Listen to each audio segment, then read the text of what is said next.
کہ ہم تو موحد ہیں، ہم تو توحید والے، اور توحید والے ہونے کا جو مطلب ہے وہ صرف یہی مراد ہوتا ہے کہ ہم تو کسی مزار پر نہیں جاتے، ہم تو کسی صاحب قبر کے پاس نہیں جاتے، ہم کسی بت کو سجدہ نہیں کرتے، ہم تو موحد ہیں، ہم تو شرک نہیں کرتے ہیں، ہم تو توحید والے ہیں، نمازوں کی ادائیگی کرنے والے، زکوٰۃ کی ادائیگی کرنے والے، روزوں کا اہتمام کرنے والے، صدقہ و خیرات کرنے والے، حج اور عمرہ کرنے والے۔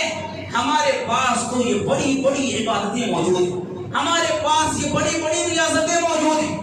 اگر اخلاق نہ بھی ہو تو بھی ان اعمال کے نتیجے میں ہم جنت کے اندر چلے جائیں گے۔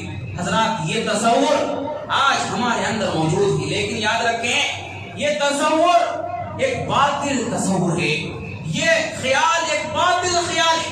یاد رکھیں اگر ہمارے پاس یہ ساری عبادتیں موجود، بڑی بڑی عبادتیں موجود، بڑی بڑی ریاستیں موجود، لیکن اخلاق نہ ہو، اخلاق کے بغیر ہم جنت کے اندر داخل نہیں ہو سکتے۔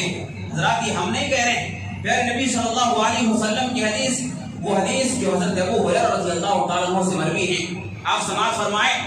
حضرت ابو ہریرہ رضی اللہ تعالیٰ عنہ بیان کرتے ہیں، کہتے ہیں کہ رسول اللہ صلی اللہ علیہ وسلم نے ارشاد فرمایا، اتدرون من المفلس، اے میرے صحابہ بتلاؤ میری امت میں مفلس کون ہے؟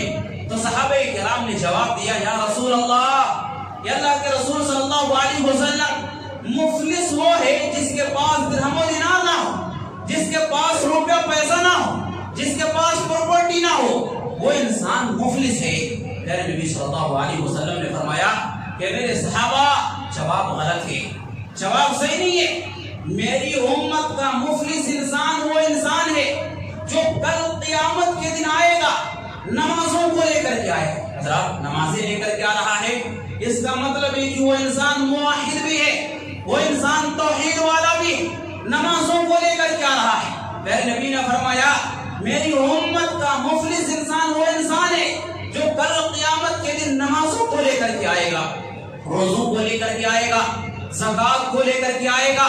حضرات نمازیں بھی موجود ہیں، نمازیں بھی موجود ہیں، زکوٰۃ بھی موجود ہے اور روزہ بھی موجود ہے، یہ بڑے بڑے اعمال ہیں، یہ سارے اعمال اس انسان کے پاس موجود ہیں، مگر وَيَأْتِي قَدْ شَتَمَ هَذَا، اس نے دنیا کے اندر وہ بڑے بڑے اعمال کو لے کر کے آیا ہے، اس نے دنیا کے اندر کسی کو گالی دی ہوگی، کسی کا دل دکھایا ہوگا۔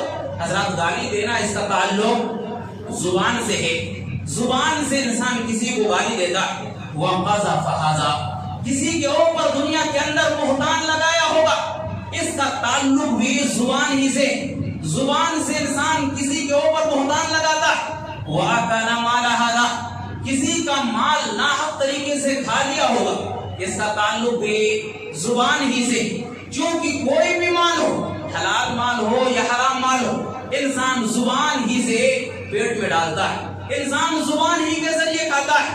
وَسَفَكَ دَمَ هَذَا، کسی کا خون بہایا ہوگا، کسی کو مارا پیٹا ہوگا۔ حضرات اس کا تعلق ہاتھوں سے، انسان ہاتھوں کے ذریعے کسی کو تکلیف پہنچاتا ہے، کسی کا مرڈر کرتا ہے، کسی کو مارتا ہے، کسی کو چوٹ پہنچاتا ہے۔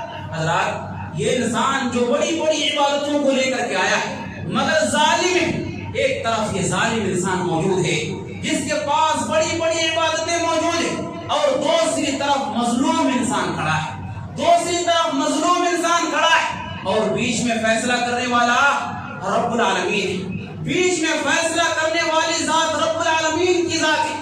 رب العالمین فیصلہ فرمائے گا کس انداز سے؟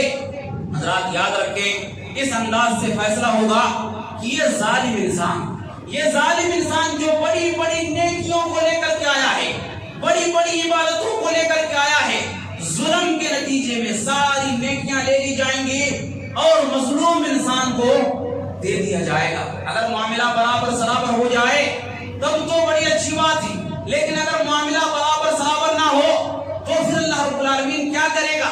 مظلوم انسان کے گناہوں کو اٹھائے گا اور اس ظالم کو دے دے گا، اس ظالم کے اوپر لاد دے گا، اور اس ظالم کو رب العالمین جہنم کے اندر دھکیل دے گا۔ حضرات یہ پیارے نبی صلی اللہ علیہ وسلم کی حدیث ہے جو صحیح مسلم کے اندر موجود۔ بڑی حیرت انگیز بات ہے، حیرت اور دل کو دہلا دینے والی بات ہے۔ حضرات یہ بڑی بڑی عبادتیں، یہ نمازیں، یہ روزے، یہ ہماری زکوٰۃ اگر اخلاق نہ ہو تو یہ چیزیں جنت میں جانے کے لیے کافی نہیں ہے۔ جنت میں جانے کے لیے جہاں ایک طرف عبادتوں کی ضرورت ہے، ساتھ ہی ساتھ اخلاق کی بھی اتنی ضرورت ہے۔ اخلاق کے بغیر صرف اعمال کر کے انسان جنت کے اندر داخل نہیں ہو سکتا ہے حضرات۔